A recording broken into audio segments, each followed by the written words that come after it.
That was my plan.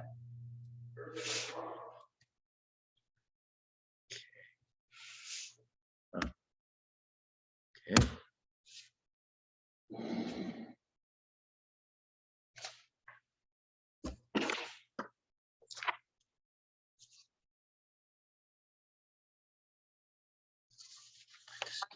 Morning. Good morning. Can you hear me? I hear you perfectly. You're leaving, you said? Oh, you wait. Okay, gotcha. Yeah. Okay.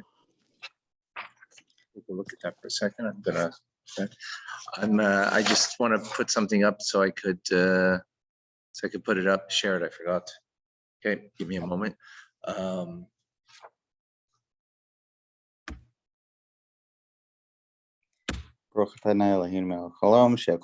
Your co-host, Jason.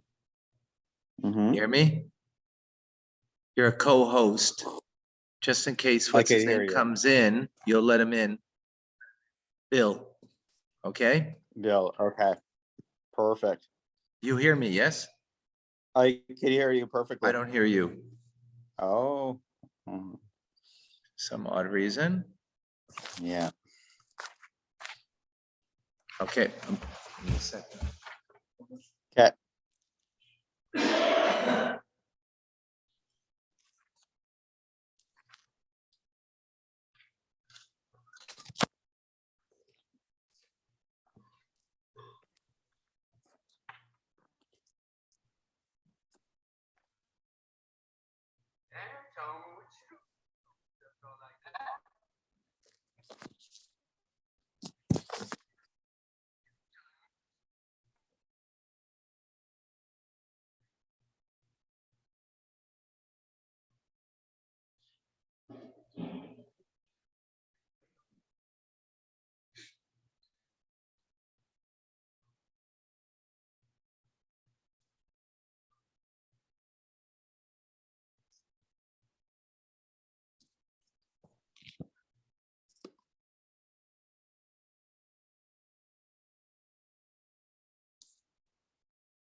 Okay.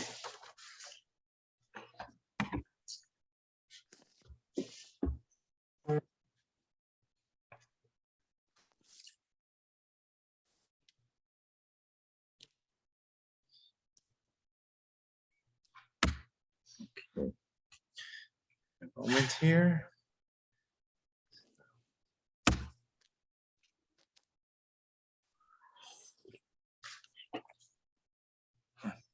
Delayed.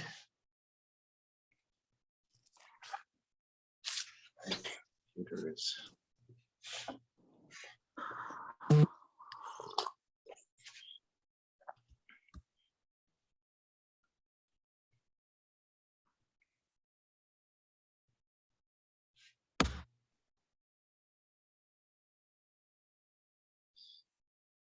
You're at the shul now?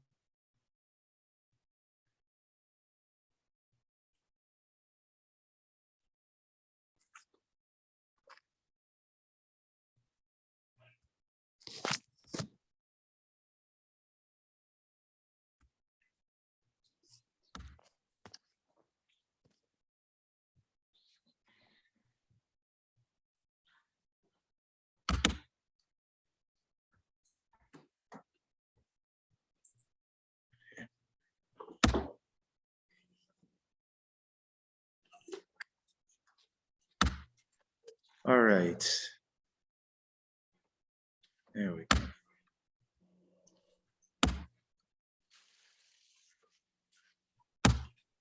Okay. Sorry for the delay. Sure. Amen. L'chaim. Okay, so we're in Parsha Vayishlach,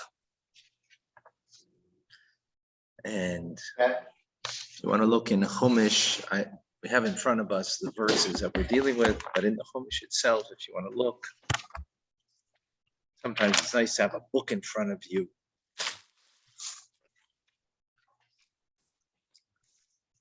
This is the meeting of Yaakov and Esav, the reunion.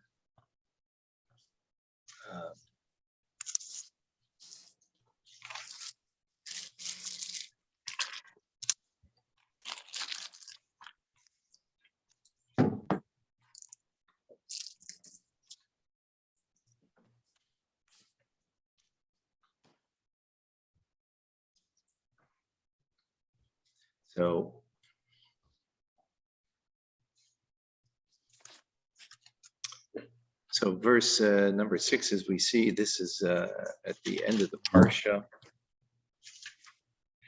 When after Yaakov returns to Hebron, Esav left, moving permanently to Har Seir, to Mount Seir. And on the journey, so the pasuk says, and Esav took his wives, his sons, and his daughters, and all the members of his household, as well as the cattle and his animals, and all the possessions that he had acquired in Canaan. Right? Mm-hmm. Looks good so far.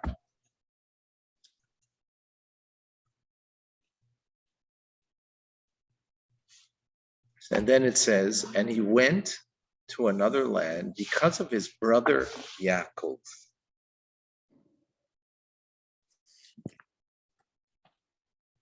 Because of his brother Yaakov. For their possessions were too numerous for them to dwell together, and the land of their sojournings could not support them because of their livestock. Okay, that's what the verse is coming to tell us. Rashi, who is Pshuta Shemikra, the simple understanding of the text. So first Rashi said, "V'yelech el aretz lagur b'asher yimtza." So he went to another land. Esav went to another land to dwell wherever he would find. Okay. Rashi continues, "V'lo yochel eretz migureihem," and the land of their sojournings could not provide. So that he brings down that from the verse. It could not provide sufficient pasture for their animals. That's the first point, Rashi says. Second point, he brings down from the Medrash Haggadah in Genesis Rabbah. However, explains, because of his brother Yaakov, again, because of his brother Yaakov. So right now, he is going on the words, which is in verse 7, where it says because of his brother Yaakov, that's in the previous verse, right? So the Medrash explains because of his brother Yaakov as follows. Because of the note of the obligation of the decree, that there was a decree in Genesis that said, Ger Yezarecha, that your seed, your offspring, will be a stranger, right? They'll be a stranger. Because of that decree, which was put upon the descendants of Isaac, of Yitzchak, Esav said, I will get out of here. I'm going to get out of here. I have neither a share in the gift for the land, for the land, has been given to him, nor in the debt, in the payment of the debt.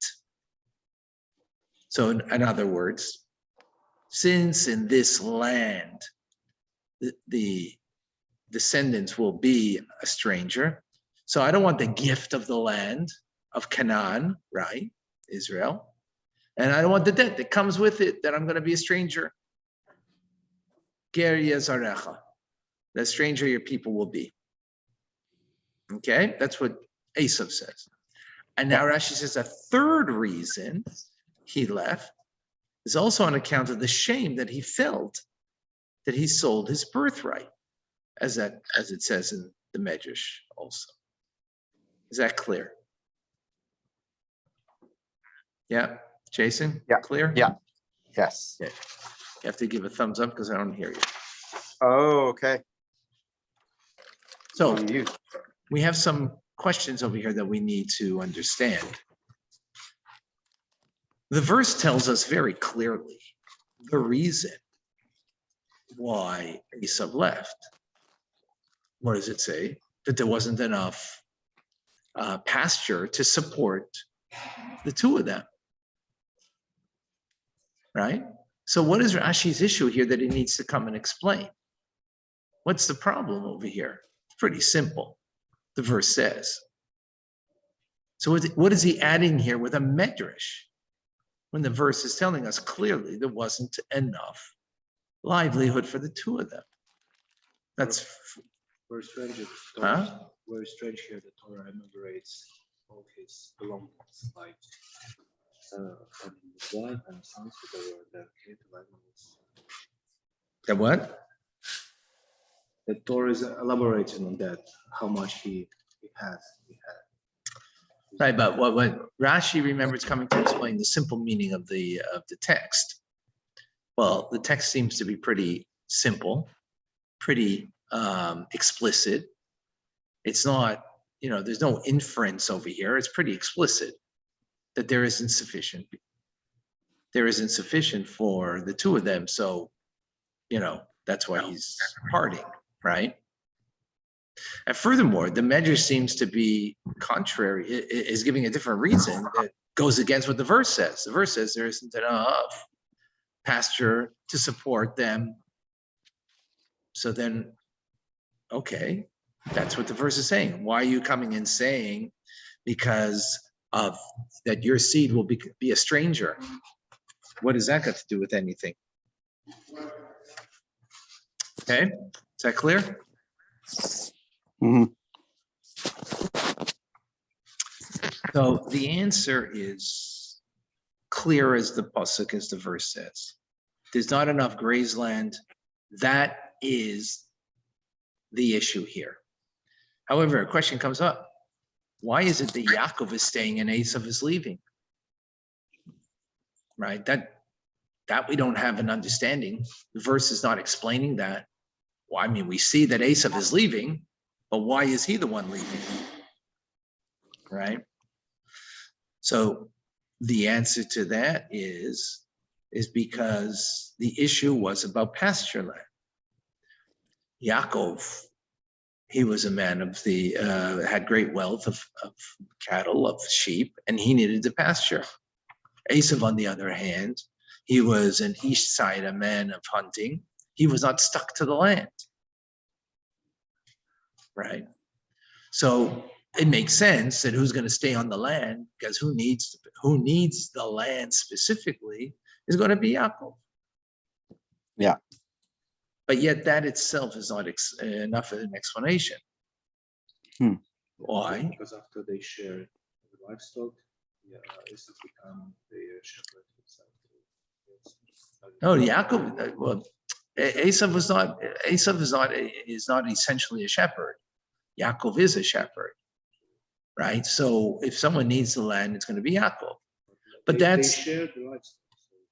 Right, he didn't share the. In the end, he didn't share. He didn't. He was still. That was not his way of making a livelihood. Esav was not stuck to that. He wasn't stuck to the land. But we got a problem here. That's very good if you're a nice guy, right? But Esav's not a nice guy. So why is he the one picking up to leave? Right. Okay, so we understand that Yaakov needs the land more. But Esav isn't the nice guy that cares about that. So why is he picking up and leave? So that's why we have a second explanation that the Medrash says. Because he didn't want to pay the price of being a stranger in the land. In other words, getting the land is valuable, but it comes with a debt. And that's what Rashi says. Yeah, I'm getting something, but with it, I'm getting a debt. Then I'm going to be a stranger in the land. Well, if that's the case, then we have a question. Esav already knew this. So why did he want to be in the land?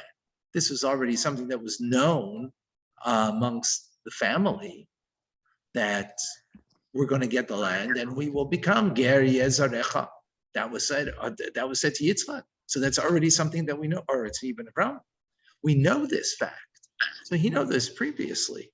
So why is it all of a sudden now that he doesn't want to inherit the land? So the answer is because the verse says there wasn't enough space for the two of them. So that forced the issue. Now that someone has to go, okay, so it'll be me. So it'll be me. Is that clear? But the Rebbe says that that itself is insufficient. Because that's not Esav's way. Esav's way is to get his way. He's giving in. So that's why we need the third explanation. In other words, that there's going to be a debt in the land isn't, in other words, what's forcing the issue now, and never forced the issue before, is because there isn't enough pasture for the two of them. Fine. So now all of a sudden it faces him that he has to deal with this and who's going to go. But that itself is also a bit of a problem, because that's, again, assuming the nicety of Esav. That's not his way. That's why we need a third explanation.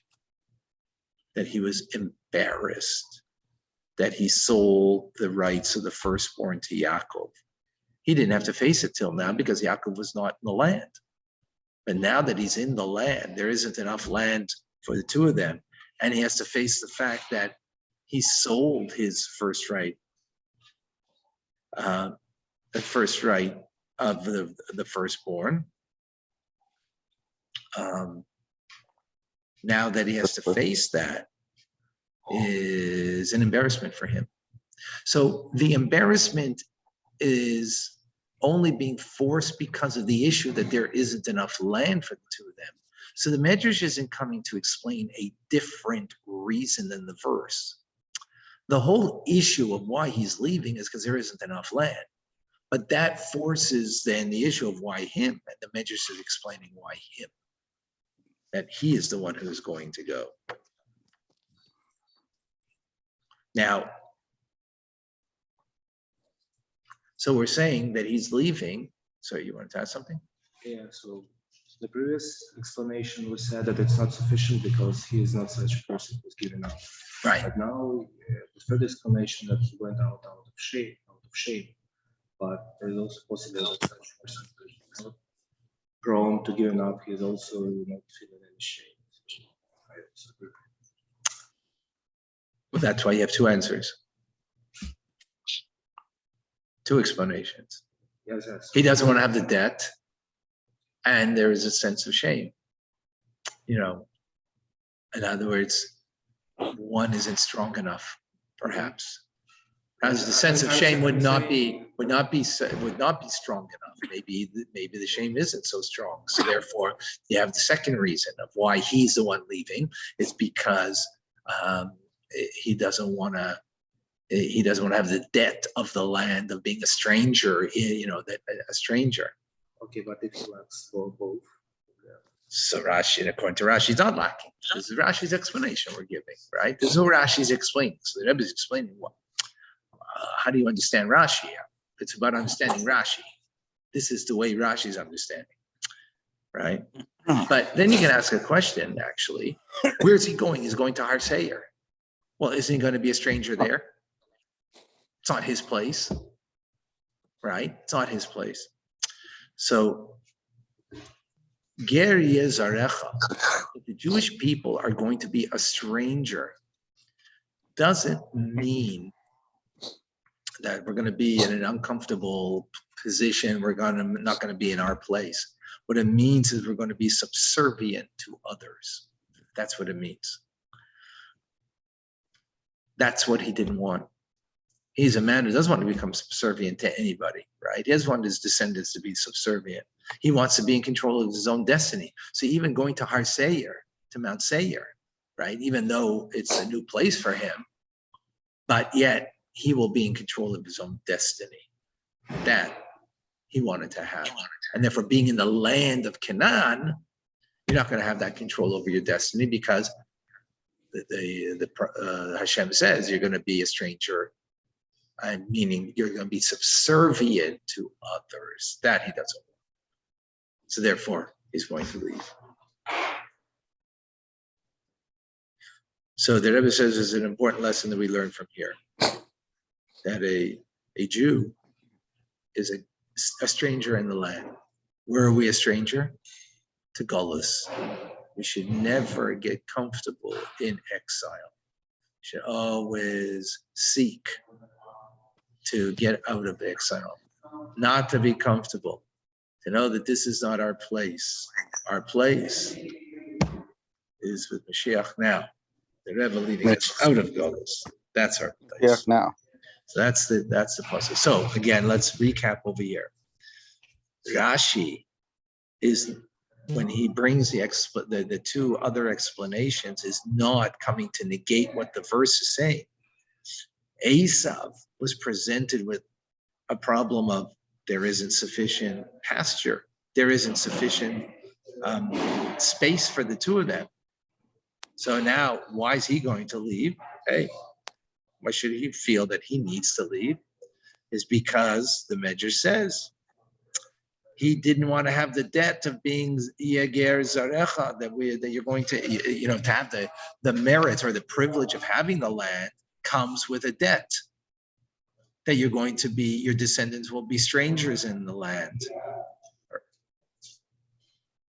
That you will be controlled, you will be controlled by other and be subservient to others. He didn't want that.